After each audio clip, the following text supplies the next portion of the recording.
que Barcelona fos la ciutat del coneixement. Per moltes smart cities que s'inventin, Barcelona està molt lluny de ser la ciutat del coneixement. Avui és el gran pastís del turisme o el gran pastís del Mediterrani turístic, perquè els turistes no només van a hotels, no només fan servir pisos i apartaments turístics il·legals, no només circulen pels carrers. Tot això estaria molt bé si no fos d'una manera extractivista i expropiadora, sinó que també venen a comprar unes formes de vida, venen a comprar un sentit, un simbolisme, que és del que s'alimenta la marca Barcelona.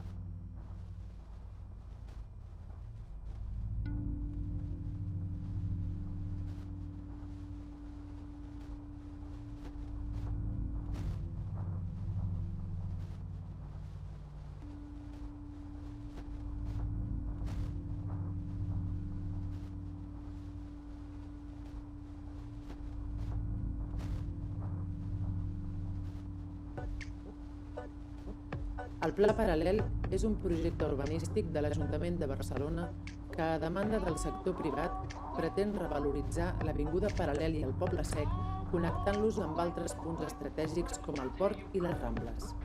La intervenció, pressupostada en 9,6 milions d'euros, consisteix en la construcció de 6 noves placetes, 3 de les quals coincideixen amb restaurants de luxe recentment instal·lats, una nova pavimentació, la senyalització d'itineraris suposadament culturals, la col·locació del carril bici al mig de la calçada i la substitució dels fanals per uns dispositius amb càmeres de videovigilància, llums de colors i wifi, positius amb càmeres de videovigilància, llums de colors i wifi, dispositius amb càmeres de videovigilància, llums de colors i wifi, positius amb càmeres de videovigilància, llums de colors i wifi, positius amb càmeres de videovigilància, llums de colors i wifi, positius amb càmeres de videovigilància, llums de colors i wifi, positius amb càmeres de videovigilància, llums de colors i wifi, positius amb càmeres de videovigilància,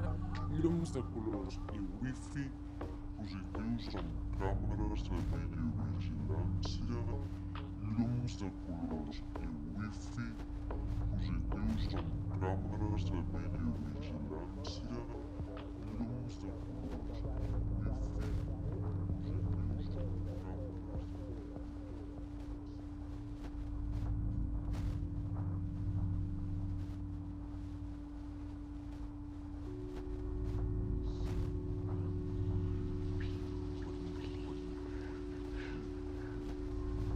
Attack ships on fire,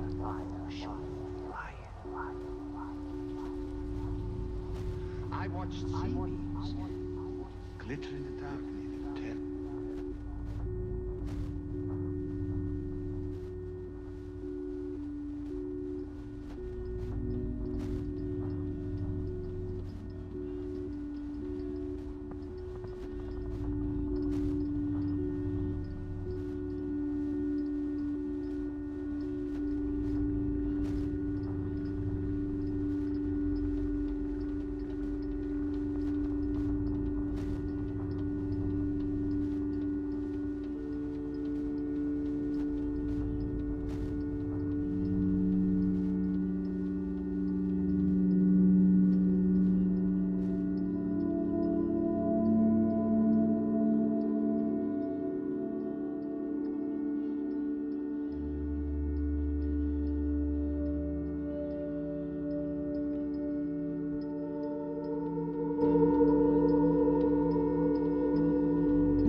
habituats a viure entre marques, estem tan habituats fins i tot a ser nosaltres mateixos marques de nosaltres mateixos, a vendre'ns com si fóssim productes en el gran mercat que és la ciutat, que ja quasi ens sembla normal que puguem parlar d'una ciutat com si fos una marca, la marca Barcelona.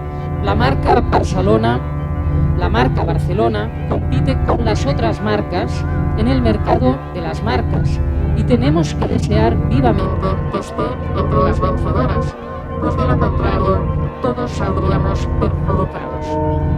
La marca Barcelona el que recull és un imaginari, perquè no és res, som nosaltres vivint en aquesta ciutat. Aquest és el gran xantatge de la marca, és a dir, o col·laborem amb ella o els perjudicis, si no venen els inversors, si no venen els capitals de fora, si no venen tots aquells arguments que ens han de salvar la vida donant-nos feines precàries i vides cada cop més empobrides, els que hi perdríem som tots. I si no venen turistes, de què viurem? Què vol dir això? Què és aquest xantatge?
Nosaltres som el recurs natural, explotat i extret de manera intensiva, com als països d'Amèrica Llatina o d'altres parts del món s'extreuen intensivament altres recursos naturals. Per tant, la ciutat, aquesta ciutat comuna que es revela avui, que desobeeix avui i que s'aixeca avui contra la marca Barcelona, s'aixeca precisament perquè és el recurs natural que està sent explotat, destruït i expropiat.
Si tú me dijeras que al fuego me echara, igual de manera me consumiría. Yo sería tu esclavo para ti en absoluto, dueña de mi cuerpo, mi sangre, mi vida. Y a cambio de eso, que muy poco es, quisiera que fuera descalzo pidiendo limosna, descalzo y diría.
Recordo quan era una nena, 7-8 anys, recordo molt la plaça de les Naves, no? Que disfrutaven amb els nens i les nenes del barri, feien pintades a les sorres, feien pintades allà a les parets i posaven la Margarita és la nòvia de l'Antoni, per exemple. El meu pare entrava a mirar, no? Era una cosa... I després un joc molt típic que teníem, perquè clar, la plaça era de sorra, estava molt pelada, no havia res, però recordar que hi havia un banc de pedra i puig a la font. I llavors jugaven a seguir les sombres de la gent que la travessava. Sembla una tonteria, però era molt divertit. La gent, clar, que seguíem, seguint l'ombra, clar, això ja era o el matí que hi havia molt sol, o ja una mica quan s'encenien les llums, perquè hi havia faroles. S'ho prenien, nosaltres reíem, el que abans lograva travessar la plaça, doncs és el que guanyava, en fi, aquells records de la infància molt macos.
mamá para ir de viaje me ha comprado vaselina.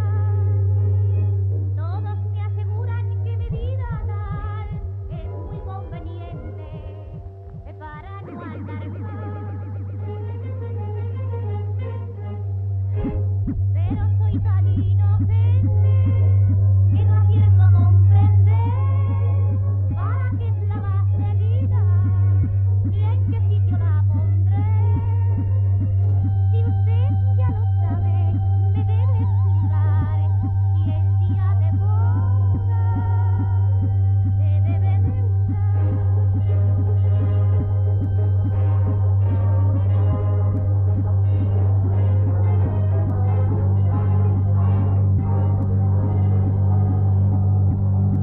aseguran mis amigas, las viuditas y casadas, poniendo vaselina no se nota casi nada.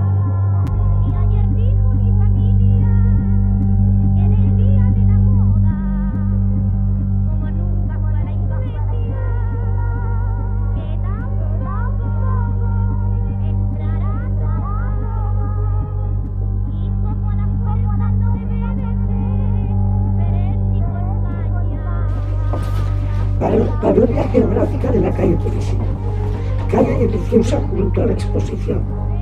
Cuenta con unos 572 vecinos, de los cuales 201 son chiquillos.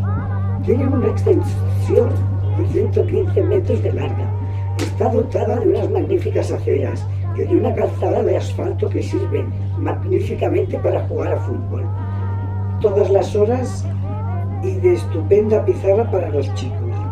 También hay unas fachadas restauradas muy curiosas y unos edificios modernos que son el último grito.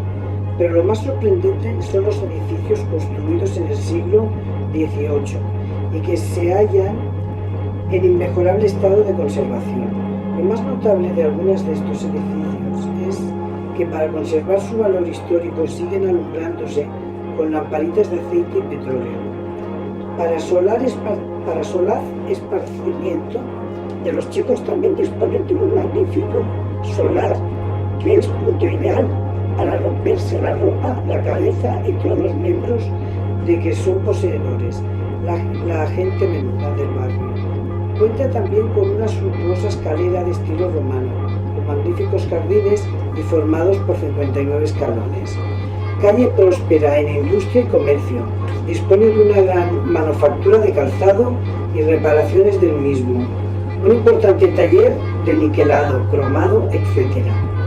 2 tiendas de comestibles, panadería, farmacia, centro de específicos, una gran fábrica de puertas onduladas, un modernísimo taller de pintura, varios taxis de servicio público, un representante de pianos manubrios y un estupendo bar estilo americano y salón de fiestas, un afilador, un salón de limpiabotas, sillería y una verdadera manufactura de teas para encender el fuego, modistas, sastres, reparaciones de neveras eléctricas y ebanista.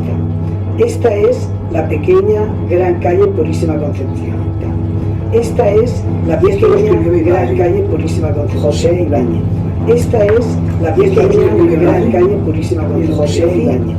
Esta es la pequeña gran calle Purísima Concepción. José Ibáñez. Esta es la pequeña gran calle Purísima Concepción. José Ibáñez. Y esta es la pequeña gran calle Purísima Concepción. José Ibáñez. Y esta es la pequeña gran calle Purísima Concepción. José Ibáñez. Y esta es la pequeña gran calle Purísima Concepción. José Ibáñez.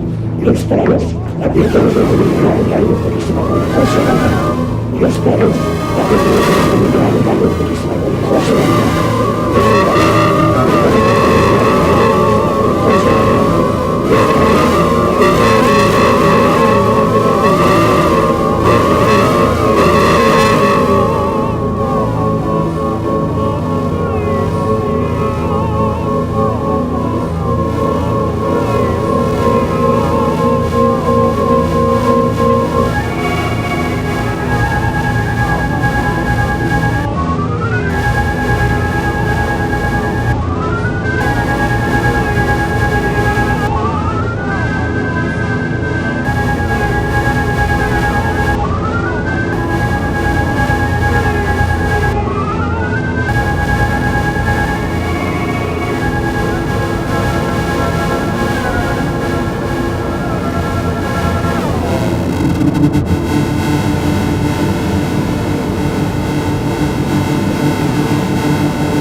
perquè ens ha donat molta feina, hem tingut molts problemes, però l'important ara, que ja ho tenim, és mantindre-ho.